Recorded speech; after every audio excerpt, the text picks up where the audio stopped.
Hey Bible readers, I'm Tara Lee Cobble, and I'm your host for the Bible Recap.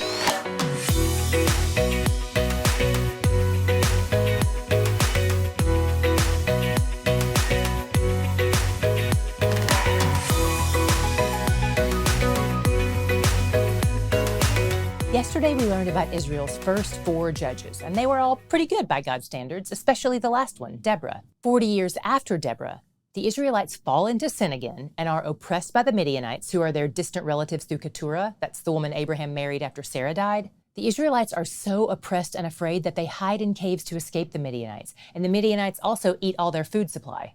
Not cool. After 7 years, as things go from bad to worse, the Israelites cry out to God.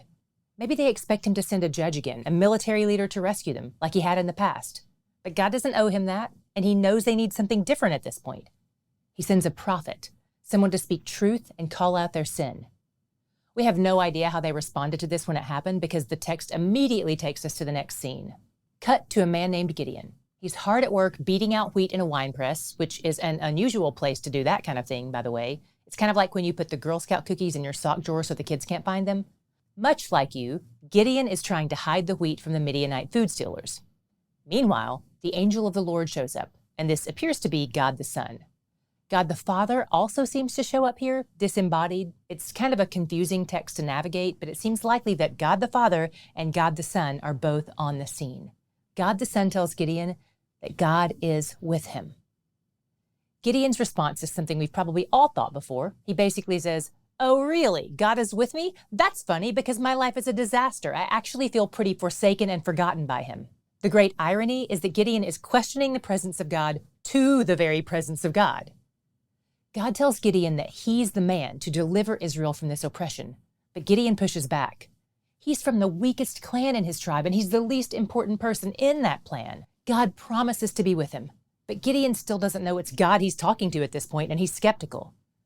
Gideon obviously knows this man is someone important, possibly a prophet, because he offers to bake him some food. That's an especially big deal given the scarcity of food at this time. Gideon asks for a sign and offers the food. Then God the Son cooks it with his fire stick and disappears. Okay. Finally, Gideon recognizes who he's dealing with, and he panics. God the Father tells him not to be afraid, to receive his peace. Then, in an act of worship, Gideon builds an altar there and calls it, "The Lord is Peace," Yahweh Shalom. God also tells him to tear down his father's altars to Baal and his Asherah, and to build an altar to God there. Then he's supposed to use the wood from the Asherah to offer a sacrifice to God. As the least of his family, this is probably not going to earn him any brownie points with his dad. He obeys God, but he does it in the middle of the night so he doesn't get caught. But he does get caught, and the men of the town plan to kill him. But in an unexpected turn of events, his dad stands up for him. Maybe his dad really thinks Baal will act to defend himself, but it seems more like he's admitting that this pagan god he's been worshiping is powerless. In all of this, God is preparing them for war here by ridding them of idols and calling them to worship him. He's aligning their hearts with truth before the battle. Meanwhile, the Israelites' enemies are stacking up against them. But God's Spirit clothes Gideon, and his clan decides to follow him. They also rally other people from their tribe and even from other tribes to join them in pushing back the enemy. Gideon is still afraid, though. His fear is always with him. And he decides to test God's plan by asking him for a sign. Twice.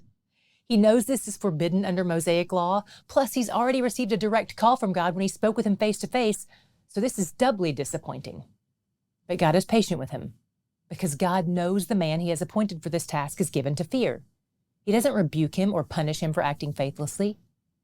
After God's double confirmation, Gideon and all his men set out for war, all 32,000 of them. But God tells Gideon his army is too big, which is something no one ever says. He has Gideon send home anyone who is afraid and anyone who drinks water in a certain way that seems to indicate they might be easier to attack or something. After all that, Gideon is left with only 300 men, less than 1% of his original army. God decreases the army so he can increase his glory.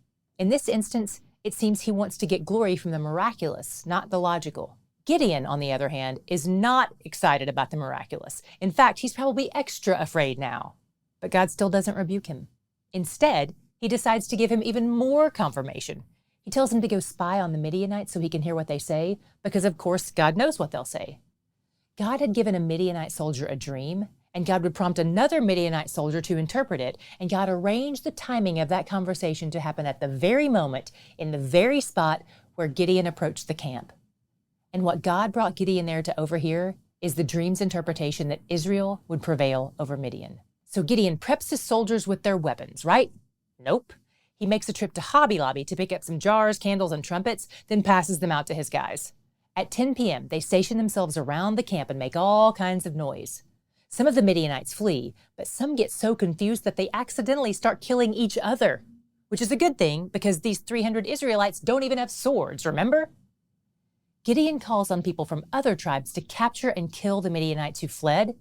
And in tomorrow's reading, we'll find out that 120,000 Midianites died in this battle.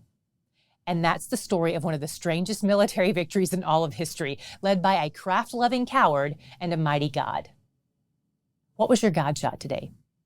I found it so compelling that Gideon doubts God a lot, and God never gets angry with him for it. God meets him in his questions. He's never impatient with Gideon's doubts and fears. He comes alongside him to embolden him, and he knows that what Gideon needs to hear most of all is who God is.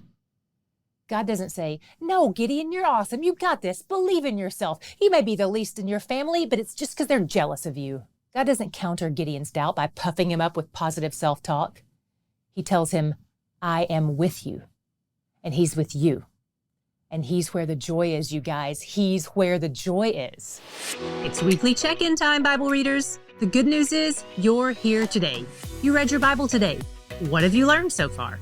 If you're behind the schedule you were originally aiming for, don't beat yourself up about it.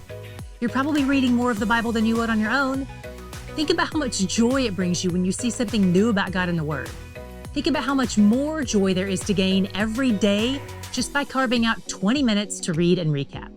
We'll see you back here again tomorrow. I believe He has great things in store for you.